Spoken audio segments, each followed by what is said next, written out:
Selamat pagi, perkenalkan nama saya Linar Pasaribu dengan NIM 20021121753. Di video kali ini saya akan menceritakan tentang penagihan pajak dengan dosen pembimbing Ibu Lila Anggriani, SE MAK AK.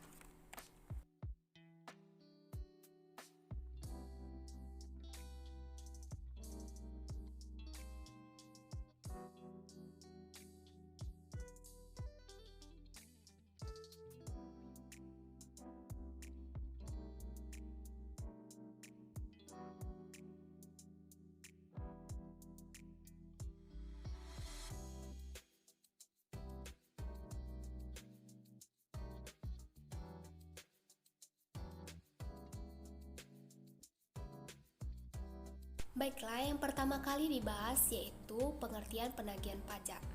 Menurut Undang-Undang Nomor 19 Tahun 2000 tentang penagihan pajak dengan surat paksa atau Undang-Undang PPSP, penagihan pajak adalah serangkaian tindakan agar penanggung pajak melunasi utang pajak dan biaya penagihan pajak dengan menegur atau memperingatkan, melaksanakan penagihan seketika dan sekaligus, memberitahukan surat paksa, mengusulkan pencegahan, melaksanakan penyitaan, melaksanakan penyendaraan, dan menjual barang yang telah disita.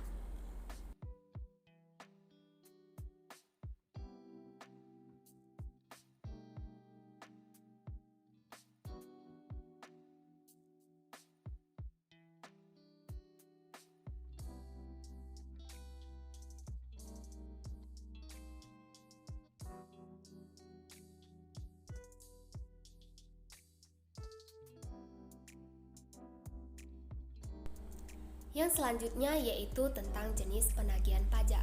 Ada 3 jenis penagihan pajak. Yang pertama yaitu penagihan pasif. Yang kedua yaitu penagihan aktif. Yang ketiga penagihan seketika dan sekaligus. Baiklah, mari satu persatu kita bahas jenis-jenis penagihan tersebut.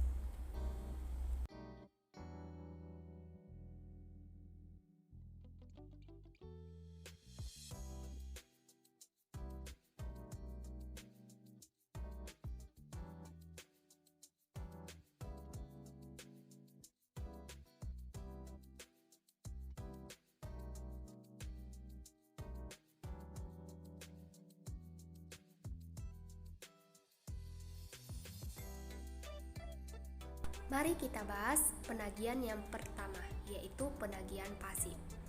Pada penagihan pajak pasif, DJP hanya menerbitkan surat tagihan pajak atau STP, surat ketetapan pajak kurang bayar atau SKPKB, surat ketetapan pajak kurang bayar tambahan atau SKPKBT, SK pembetulan, SK keberatan, dan putusan banding yang menyebabkan pajak terutama lebih besar. Dalam penagihan pasif, Fiskus hanya memberitahukan kepada wajib pajak bahwa terdapat utang pajak. Jika dalam waktu 1 bulan sejak diterbitkannya STP atau surat sejenis, wajib pajak tidak melunasi utang pajaknya, maka Fiskus akan melakukan penagihan aktif.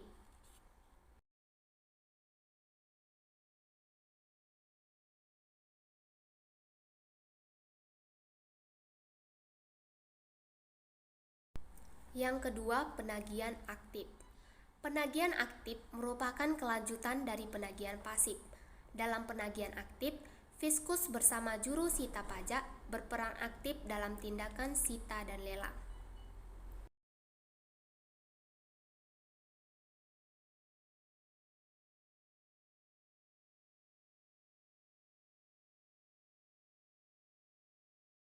Yang terakhir atau ketiga yaitu penagihan seketika dan sekaligus. Penagihan seketika dan sekaligus ini merupakan penagihan pajak yang dilakukan oleh Fiskus atau juru sita pajak kepada wajib pajak tanpa menunggu tanggal jatuh tempo pembayaran pajak. Penagihan pajak juga meliputi seluruh utang pajak dari semua jenis pajak, masa pajak, dan tahun pajak. Tujuan penagihan jenis ini adalah untuk mencegah terjadinya pajak yang tidak bisa ditagih. Jika saat dilakukan penagihan seketika dan sekaligus wajib pajak belum membayar, maka juru sita pajak akan menunggu hingga tanggal jatuh tempo.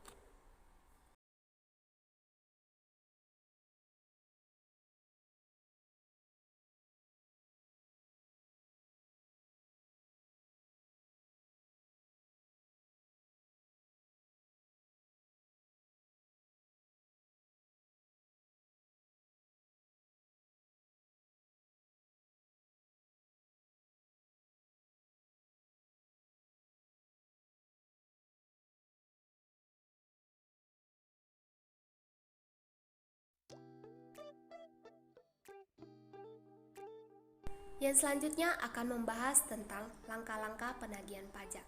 Ada 4. Yang pertama, surat teguran. Yang kedua, surat paksa. Yang ketiga, surat sita. Dan yang keempat, lelang. Mari kita bahas satu persatu.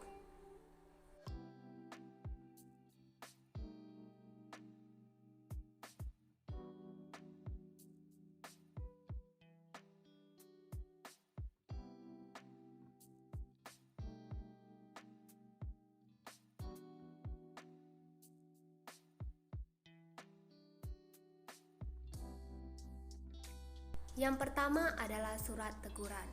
Surat teguran atau surat peringatan adalah surat yang diterbitkan untuk melaksanakan penagihan pajak. Jika dalam waktu 7 hari setelah tanggal jatuh tempo, penanggung pajak atau wajib pajak belum melunasi utang pajaknya, maka surat teguran ini akan sampai ke tangan penanggung pajak. Tujuannya adalah untuk memberikan peringatan kepada penanggung pajak agar segera melunasi utang pajak, sehingga tidak perlu lagi dilakukan penagihan secara paksa.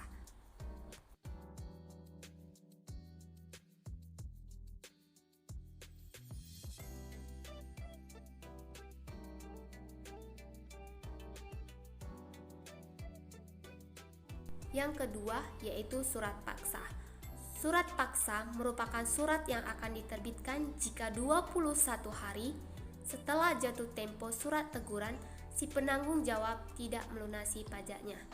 Setelah datangnya surat paksa, wajib pajak wajib melunasi pajaknya dalam waktu 2 kali 24 jam agar tidak ada tindakan pemblokiran rekening, pencegahan ke luar negeri, hingga penyenderaan paksa badan, atau dengan catatan diragukan itikat baiknya dan memiliki utang pajak minimal 100 juta. Penerbitan surat paksa ini dikenakan biaya senilai 25.000.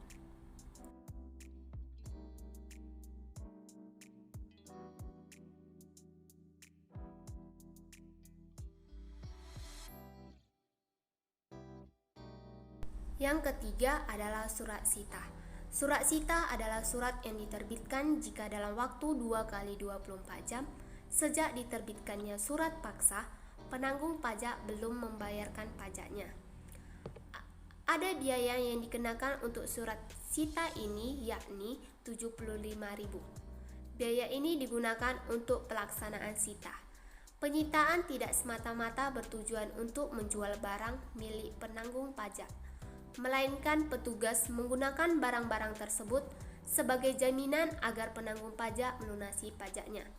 Jadi, penanggung pajak masih memiliki kesempatan untuk melunasi pajaknya selama 14 hari terhitung dari penyitaan harta penanggung pajak. Jika dalam 14 hari penanggung pajak masih belum membayarkan utang pajaknya, maka akan diterbitkan pengumuman lelang. Penyitaan dilaksanakan oleh juru sita pajak dengan disaksikan oleh 2 orang yang dianggap sudah dewasa sebagai saksi. Berkewarganegaraan Indonesia, dikenal oleh juru sita pajak dan dapat dipercaya.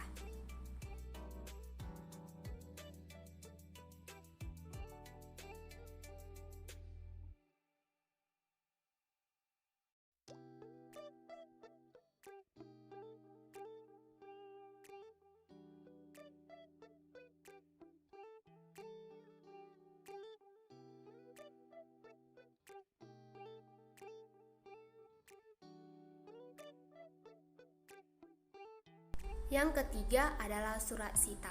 Surat sita adalah surat yang diterbitkan jika dalam waktu 2 kali 24 jam sejak diterbitkannya surat paksa, penanggung pajak belum membayarkan pajaknya. Ada biaya yang dikenakan untuk surat sita ini, yakni 75.000. Biaya ini digunakan untuk pelaksanaan sita. Penyitaan tidak semata-mata bertujuan untuk menjual barang milik penanggung pajak, melainkan petugas menggunakan barang-barang tersebut sebagai jaminan agar penanggung pajak melunasi pajaknya. Jadi, penanggung pajak masih memiliki kesempatan untuk melunasi pajaknya selama 14 hari terhitung dari penyitaan harta penanggung pajak. Jika dalam 14 hari penanggung pajak masih belum membayarkan utang pajaknya, maka akan diterbitkan pengumuman lelang. Penyitaan dilaksanakan oleh juru sita pajak dengan disaksikan oleh 2 orang yang dianggap sudah dewasa sebagai saksi. Berkewarganegaraan Indonesia, dikenal oleh juru sita pajak dan dapat dipercaya.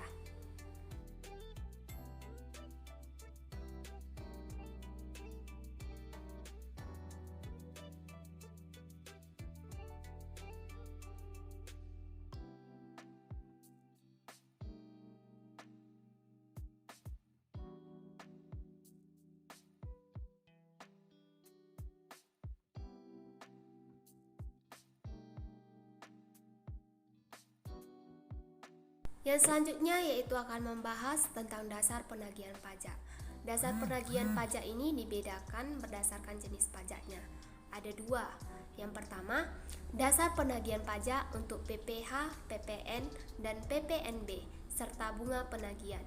Yang kedua, dasar penagihan pajak untuk PBB.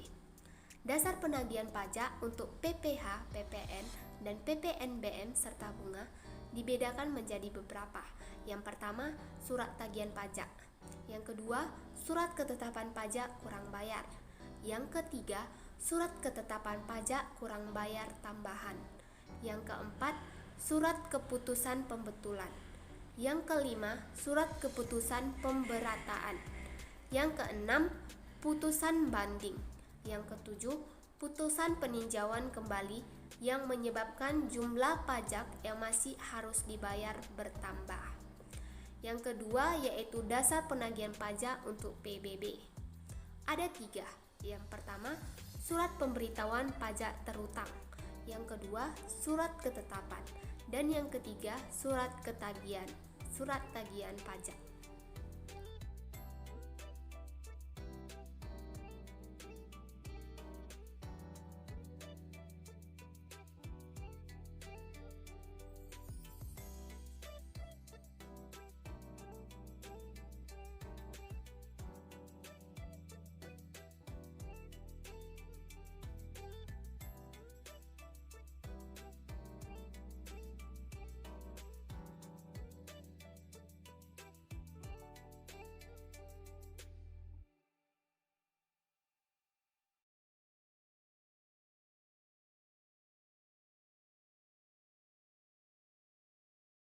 Yang selanjutnya yaitu akan membahas tentang daluarsa penagihan pajak.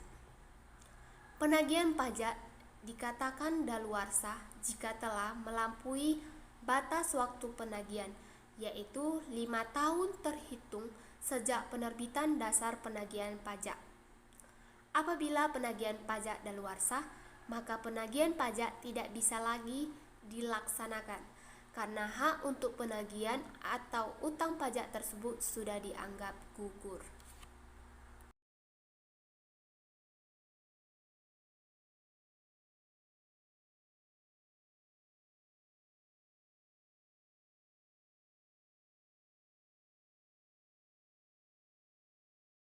Demikian video dari saya, mohon maaf apabila ada salah kata.